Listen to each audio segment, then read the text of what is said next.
In the bustling heart of Lagos, Sade was a big name in the fashion business. She owned a luxurious boutique, selling shoes, bags, and clothes at unbelievably cheap prices. While other boutique owners struggled to make profits, Sade's business flourished like magic. People envied her success. How does she sell so cheap and still make millions? Maybe she has a secret supplier. Maybe she's just smart. Nobody knew the truth. Sade lived big. She traveled abroad, attended lavish parties, and was always the center of attention. She dressed in the finest clothes and walked with the confidence of a true business mogul. But while Sade was enjoying life, other boutique owners were suffering. One by one, boutique shops across Lagos started experiencing mysterious thefts. Goods disappeared overnight without broken doors, shattered windows, or forced locks. The store owners were confused and frustrated. Some believed it was inside jobs, others blamed spiritual forces, but no one had an answer. One of the worst victims was Madam Gold, a respected boutique owner who imported high-end fashion from the US. She had lost millions worth of goods to these strange robbers. Enough was enough.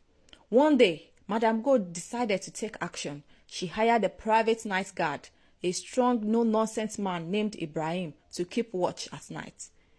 At exactly 2:13 a.m., Ibrahim was standing near the store when he heard it, a strange rustling noise inside the boutique. He turned sharply. The store was locked.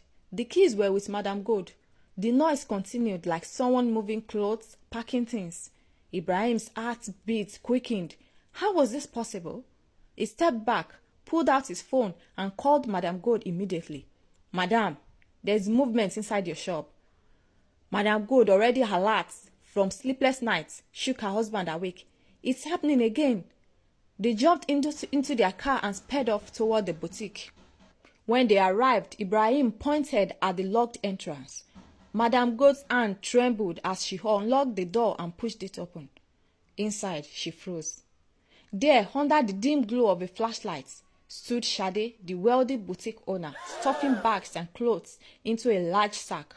Another full sack sat beside her, ready to go. For a moment, everything went silent. "Sade, you?" Madam Gold's scream shattered the silence. Sade spun around, her face drained of color. Ibrahim rushed forward, grabbing her arms before she could escape.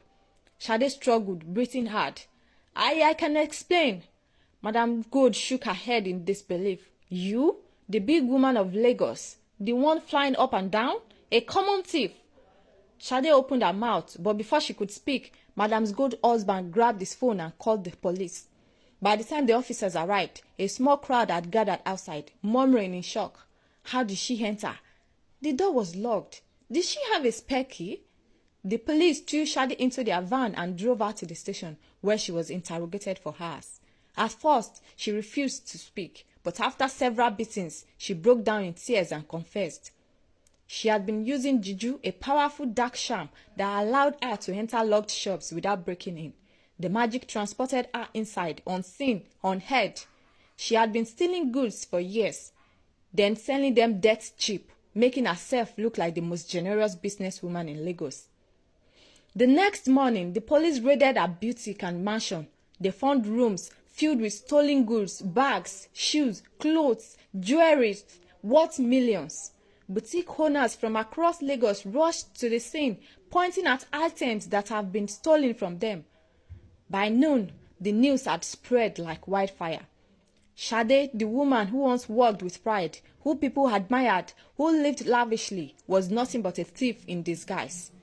In court, the judge sentenced her to jail. As the officers led her away in handcuffs, the crowd outside the courthouse spat and cursed. She thought she was untouchable. See how the mighty has fallen. And just like that, the rich and powerful Sade was no more. Her story became a lesson that no matter how far greed and dark magic take you, the truth always catches up. And Lagos never forgot the tale of Sade, the boutique thief.